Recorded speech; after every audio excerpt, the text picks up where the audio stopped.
Eu sou cristã e muitas vezes eu me sinto uma farsa. Já até ouvi isso de algumas pessoas ao meu redor, de que eu sou mais uma dos crentes hipócritas, que pregam uma coisa e vivem outra.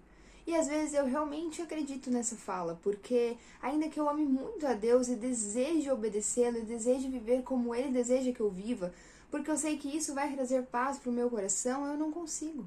Quando eu menos imagino, eu já cedi, eu já estou em pecado, eu já errei novamente, eu erro tantas e tantas vezes, inclusive com aqueles que eu gostaria tanto que conhecessem a Jesus verdadeiramente, mas quando eu vejo, eu já não fui exemplo para eles. Sabe, me falaram que quando eu encontrasse Jesus, eu teria uma paz que excede todo entendimento, que o caos acabaria e que os meus pecados já não me atormentariam, porque eis que tudo se fez novo, não é? Mas eu não vivo isso. Por quê? Onde eu estou errando? Ou será que mentiram para mim? Você se sente assim? Pode ter certeza que você não é o único. E é por isso que eu quero muito conversar com você a respeito desse assunto hoje. Antes, deixa eu te pedir uma coisa. Se esse vídeo está te abençoando, por favor, deixe um like, se possível, comente algo e compartilhe com outra pessoa que também vai ser muito abençoada por essas palavras. Isso com certeza vai me ajudar e vai ajudar o outro que precisa encontrar a verdade, precisa encontrar Jesus. Deus decidiu criar imagens de si. E não só criar, mas decidiu amar essas imagens. Mas houve um dia em que essas imagens resolveram negar o amor desse Pai, rejeitar o amor desse Pai, desobedeceram e escolheram viver longe desse Pai. Não quiseram mais viver com Deus. E uma vez que tiveram essa escolha, sofreram as consequências dela, porque Deus é completamente bom e tudo aquilo que foge dele é muito ruim. É o contrário da sua natureza. O homem, então, que antes não conhecia o sofrimento, não conhecia a dor e não conhecia a morte, começou a conhecer tudo isso. E a vida aqui na Terra se tornou muito difícil. A nossa natureza agora é uma natureza bastante difícil, uma natureza inclinada ao mal. Uma natureza que, mesmo querendo fazer o que é certo, muitas vezes não consegue controlar a sua inclinação ao erro e acaba manifestando aquilo que não tem nada a ver com Deus. E o que vai acontecer é que essas imagens com esse tipo de natureza vão começar a se multiplicar na Terra, obedecendo aquilo que Deus havia dito para fazer. Mas conforme ela se multiplica aqui na Terra, esse coração corrupto também vai se ampliando, vai sendo passado de geração em geração. Mas parece que a cada geração que esse coração corrupto vai sendo levado, essa corrupção e essa perversão vai aumentando.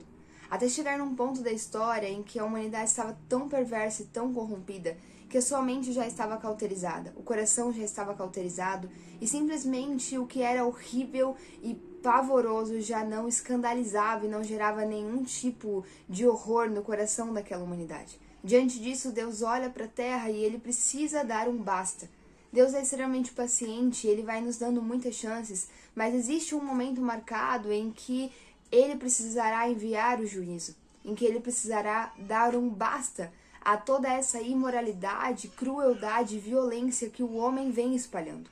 Deus então decide que iraria o juízo dele, iraria em formato de dilúvio. Massas e massas d'água vindas do céu e também de fontes subterrâneas exterminariam toda a humanidade. Mas, quando Deus olhou para a terra e viu o tamanho da perversão da humanidade, ele viu também um único homem que ainda desejava viver com ele. Esse é um ponto importante. Noé não era um homem perfeito. Noé não era um homem que não errava. Noé é considerado justo e íntegro na palavra de Deus, mas não porque ele era perfeito, mas porque ele verdadeiramente desejava viver com Deus. O único que ainda desejava amar a Deus por completo e obedecer ao seu Senhor. Deus, então, quando olha para a terra e encontra um único homem com um coração distinto, ele vai preservar esse homem. Deus manda um dilúvio, mas guarda Noé dentro de uma arca. O dilúvio vem e extermina todas as pessoas e os animais que estavam fora da arca. Mas e Noé? Noé continuava guardado dentro da arca. A chuva está acabando. E agora? O que será de Noé? Vamos ler comigo Gênesis capítulo 8 e nós vamos descobrir o que aconteceu depois disso. Olha o que a Bíblia diz. Então Deus lembrou-se de Noé e de todos os animais selvagens e rebanhos domésticos que estavam com ele na arca, e enviou um vento sobre a terra, e as águas começaram a baixar. Deus não poderia tolerar tanta violência, tanta maldade e perversão para toda a eternidade. E por isso ele precisava enviar a sua justiça. Deus derramou a sua ira sobre a humanidade através das águas do dilúvio. Mas agora que o juízo já foi enviado, a ira de Deus está passando. E ele então se lembra de Noé. Talvez essa palavra, lembrar-se, pode ter soado estranho para você. Como assim? Deus por acaso se esquece de algo? Mas não é bem isso que o texto está querendo dizer. A gente precisa lembrar que Deus é de um outro tipo. Ele é um ser completamente espiritual. Ele é eterno, ele não tem começo, ele não tem fim. Ele é completamente distinto de mim e de você. Para ele conseguir se comunicar com a gente, ele assume uma linguagem humana. Nós chamamos isso de linguagem antropomórfica. É como se Deus começasse a falar na língua dos homens, para que a gente pudesse compreender o que ele está querendo dizer. Quando a Bíblia diz que Deus se lembrou de Noé, não é que Deus havia se esquecido de Noé durante o dilúvio, mas é apenas que agora Deus começaria a tratar com Noé. Após a ira ter sido enviada sobre a humanidade perversa, Deus então agora está voltando o rosto para Noé e cuidando de Noé e da sua família. A Bíblia vai dizer também que além de ter se lembrado de Noé, Deus também se lembrou dos animais que estavam na arca. Eu acho incrível esse texto. Porque isso nos mostra o carinho e o amor que Deus tem pela sua criação, que Deus tem pelos animais que Ele mesmo criou. Às vezes, como cristãos, nós nos esquecemos disso e começamos a ter algumas atitudes que não condizem com o coração de Deus, como maltratar os animais ou maltratar a natureza, com atitudes que não são nada ecológicas, mas poluem cada vez mais o espaço. A gente acha que isso não é visto por Deus, que Deus não liga para isso. Mas Deus tem carinho e amor pela sua natureza, pela sua criação. Ele fez, Ele criou. E, portanto, se Deus ama, nós que o amamos devemos amar. Quanto mais próximos de Deus, nós começamos a amar o que Deus ama e odiar o que Deus odeia. Esse é um processo natural. Então Deus também vai se lembrar dos animais. Significa que agora, na história, Deus está virando o rosto para tratar de forma pessoal com Noé e Deus também dará uma orientação especialmente para os animais. Orientação essa que nós vamos ver mais adiante nos textos. E a primeira atitude de Deus, quando vira o rosto para Noé, sua família e os animais, para tratar com eles de forma pessoal, é enviar um vento sobre a terra, que começou a secar a terra e assim as águas começaram a baixar. Essa palavra vento, gente, ela é muito fundamental aqui nesse texto. Ela vai aparecer em outros momentos na Bíblia, como por exemplo em Gênesis capítulo 1, versículo 2, quando a Bíblia vai dizer que o Espírito de Deus se movia sobre a face das águas. No original, a palavra que foi traduzida por Espírito de Deus é a mesma palavra que aqui no capítulo 8 de Gênesis foi traduzido por vento. Essa palavra também vai aparecer em Êxodo, quando Deus vai abrir o Mar Vermelho para que o povo de Israel possa ultrapassar. A Bíblia diz que Moisés colocou o cajado e então um vento enviado pela parte do Senhor fez com que as águas se abrissem. Sabe o que isso faz com que a gente possa compreender a respeito desse vento? Que ele assume dois significados, mas não é que eu possa interpretar de um jeito ou de outro, não. Os dois significados se fundem, que é a ideia de massas de ar de fato, vento como nós conhecemos de forma natural, mas também a presença do próprio Espírito Santo de Deus. Ou seja, Deus enviou sobre a terra de fato um vento, uma massa de ar, mas quem estava operando ali naquela massa de ar, esse envio desse vento era uma obra do Espírito Santo de Deus, restabelecendo a ordem na terra. Eu preciso que você entenda e visualize comigo que foram 40 dias e 40 noites de muita chuva e que as águas começaram a subir e ficaram numa altura 7 metros acima do monte mais alto que havia ali na região.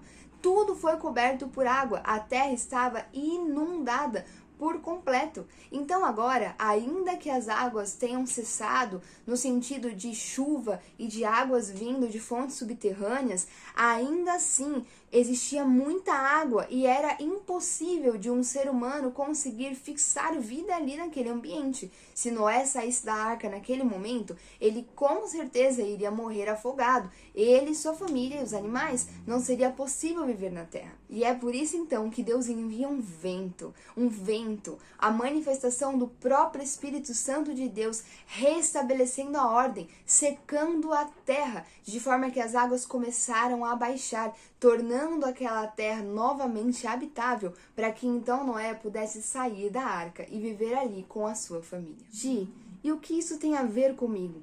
O que isso tem a ver com você e também comigo é que Deus opera de forma muito similar com a nossa história. A ira de Deus caiu sobre Jesus naquela cruz.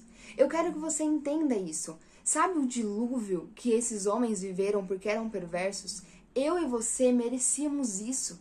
Eu e você merecíamos a ira de Deus, porque nós somos pecaminosos. Talvez você esteja pensando, nossa, Gi, não, eu sou um bom ser humano, eu não sou tão difícil assim. Não é se você não estiver dentro de uma circunstância que não provoque isso em você.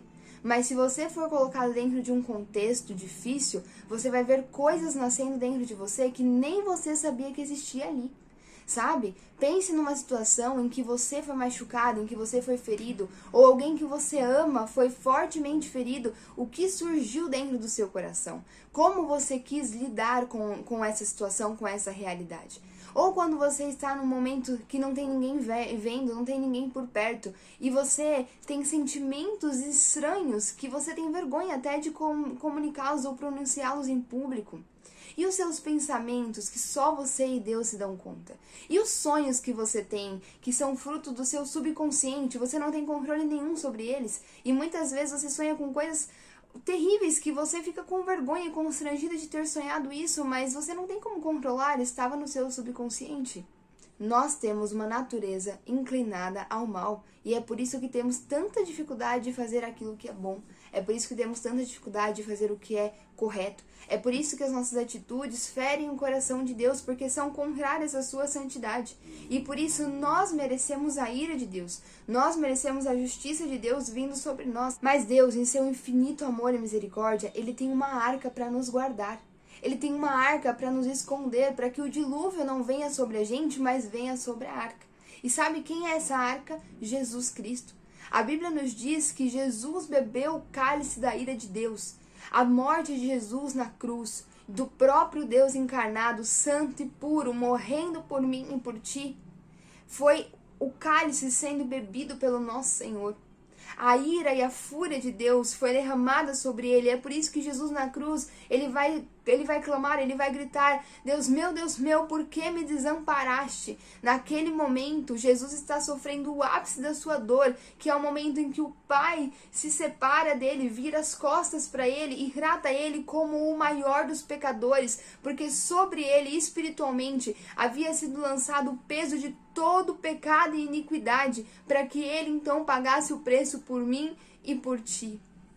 A ira, o dilúvio, foi lançado sobre Jesus para que não fosse lançado sobre mim e sobre você. Nós fomos resguardados pela arca.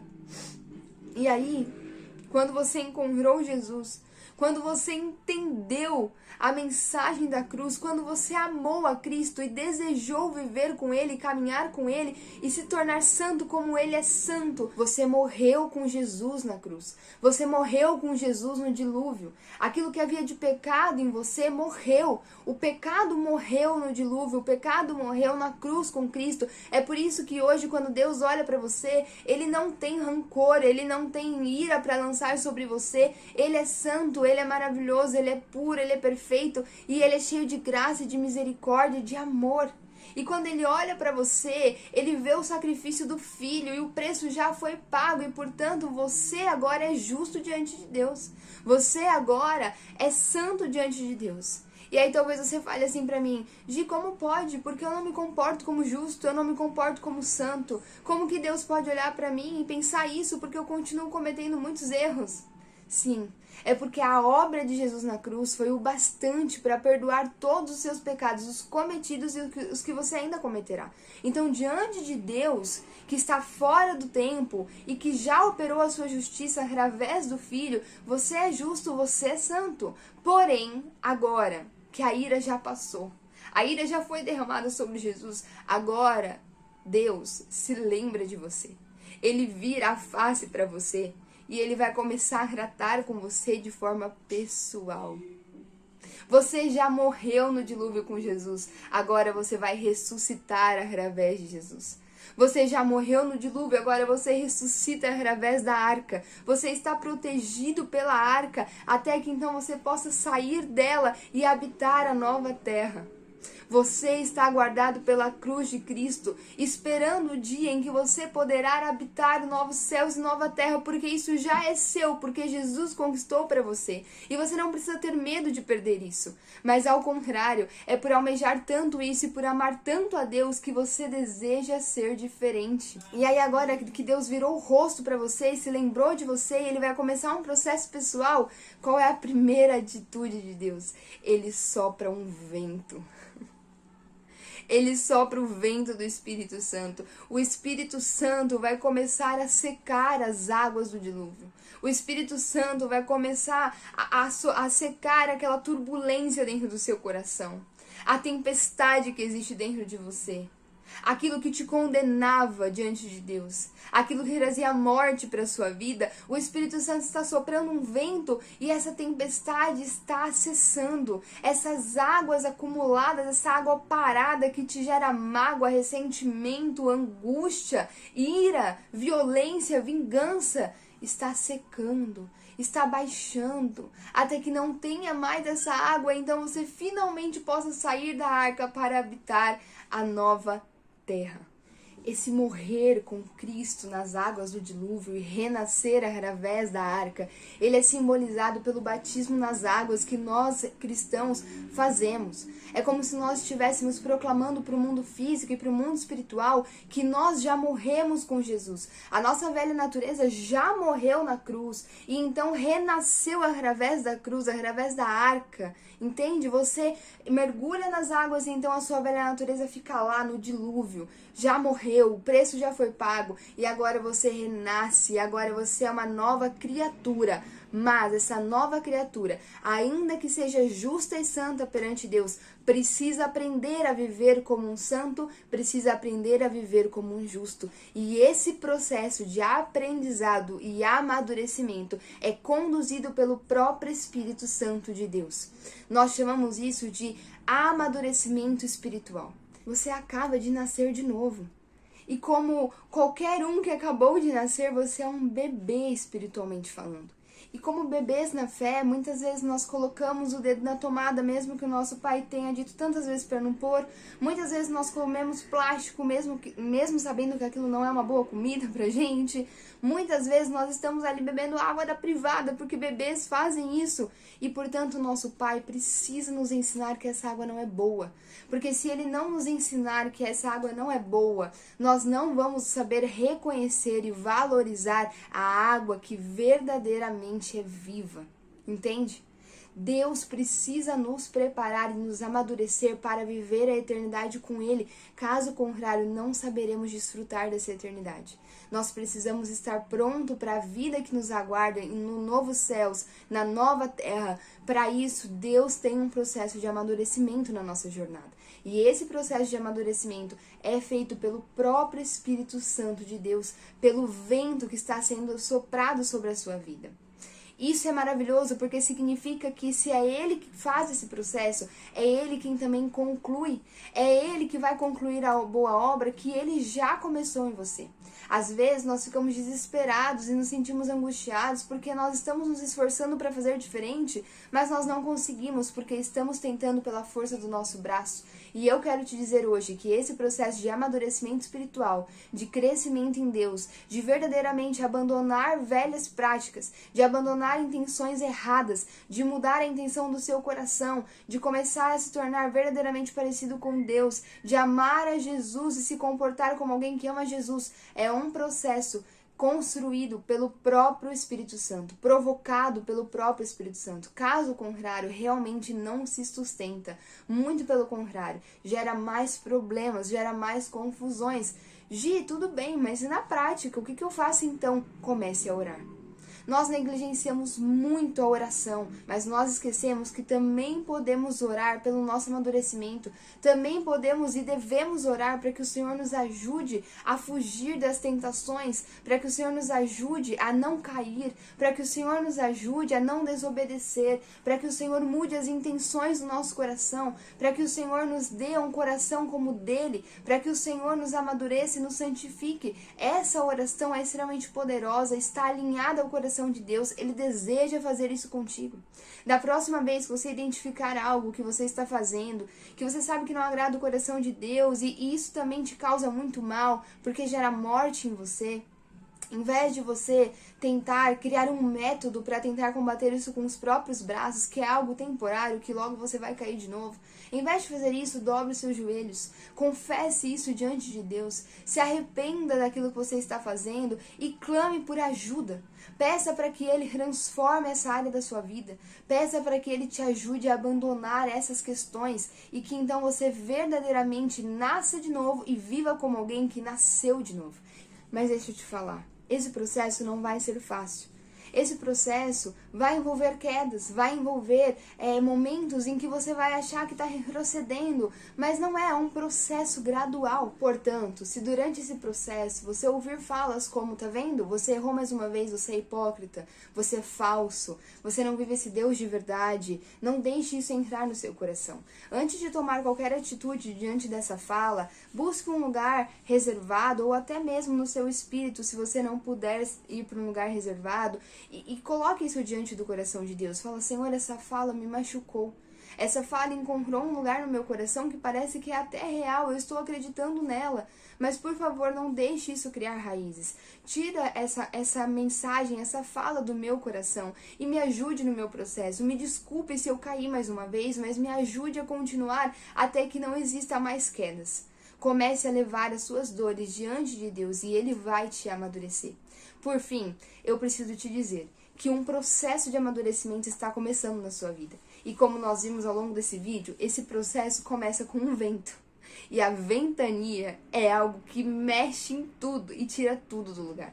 Então talvez você realmente não esteja sentindo tanta paz. Talvez você esteja até sentindo medo, porque está tudo fora do lugar. Você está perdendo o controle. E você fica se questionando se realmente isso tem a ver com Deus. E muitas vezes tem sim. Muitas vezes é Deus tirando todas as coisas do lugar para então colocar no lugar certo. Fico imaginando quando o vento do Espírito Santo começou a secar as águas, eu imagino que a arca começou a balançar desesperadamente. E Noé lá dentro, sem saber muito bem o que estava acontecendo, deve ter sentido medo. Deve ter sentido um certo desespero se tudo ficaria bem, ainda que ele fosse um homem de muita fé. Então é natural que você comece a se questionar, meu Deus, está tudo fora do lugar. E talvez seja Deus respondendo suas orações. Talvez você tenha orado muito por uma determinada área da sua vida e não vê Deus respondendo. Mas talvez Ele já esteja respondendo. Não como talvez você imaginou. Ele está te amadurecendo. E por isso Ele está tocando nas áreas que são tão preciosas para você, para que Ele seja o único precioso na sua vida. Ok, Gi, Deus está tirando todas as coisas do lugar. Ele está fazendo essa obra de amadurecimento. E eu, o que eu faço? Apenas não saia da arca. Fique quietinho. O vento estava soprando. As águas estavam baixando. A terra estava secando. E Noé dentro da arca estava sendo jogado de um lado para o outro com aquela ventania. Mas Noé em nenhum momento saiu. Porque não era a hora de sair. Ele confiava na obra que o próprio Deus estava fazendo. Ele confiava que sairia no momento certo da arca. Então você é a mesma coisa. Deus está agindo, é Ele quem faz, é Ele quem opera. O nosso papel é permanecer quietinho dentro da arca. E o que é isso? Permanecer com os olhos fixos em Cristo, fixos em Jesus, enquanto a obra está sendo feita na sua vida. E como que eu permaneço com os olhos fixos em Jesus? Tendo vida de oração. E além de ter vida de oração, tendo vida de leitura e estudo da Bíblia, da palavra de Deus, porque assim você vai conhecer quem Deus é, você vai conhecer quem Jesus é, os seus olhos estarão fixos em Jesus, conhecendo quem Ele é, e conhecendo, caminhando com Ele, você vai se tornando parecido com Ele, sem que você nem se dê conta, porque quem está fazendo a obra é o Espírito Santo de Deus. Então tá difícil? Tá tudo bagunçado aí? Parece que você está sendo jogado de um lado pro outro por este vento? Você está em um processo de amadurecimento e isso é excelente. E esse é só um começo. Quer saber como que vai ser o restante desse processo? Eu vou conversar com você no próximo vídeo. Como um vaso nas mãos do oleiro, quebra minha vida e faça de novo. Eu quero ser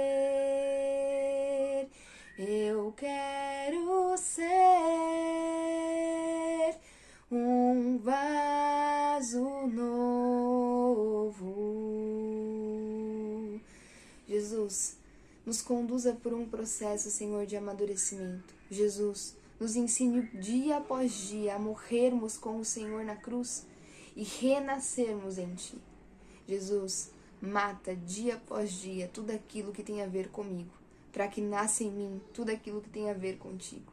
Jesus, nos ajude a eliminar toda a natureza antiga no nosso coração, para que a sua natureza nos preencha. Que a cada dia que eu caminho contigo, Senhor, eu me torne mais semelhante a Ti, assim como aqueles que estão aqui comigo neste momento, Te buscando, Te desejando, aqueles que verdadeiramente Te amam e em sinceridade de coração desejam se parecer contigo. Nos ajude nesse processo. Nos ajude, Senhor, a perder o controle em Ti, porque é tão difícil. Queremos ser os nossos próprios deuses, queremos controlar a nossa própria vida, e isso, Senhor, é uma prisão muito grande. Nós queremos não desejar mais isso, queremos não fazer mais isso, mas nós não podemos mudar essa realidade com os nossos braços, é impossível. Então eu te peço, Espírito Santo de Deus, sopra um vento sobre as nossas vidas e começa a mexer as coisas. Tire tudo do lugar para que então possa ocupar o lugar certo. Em nome de Jesus. Amém.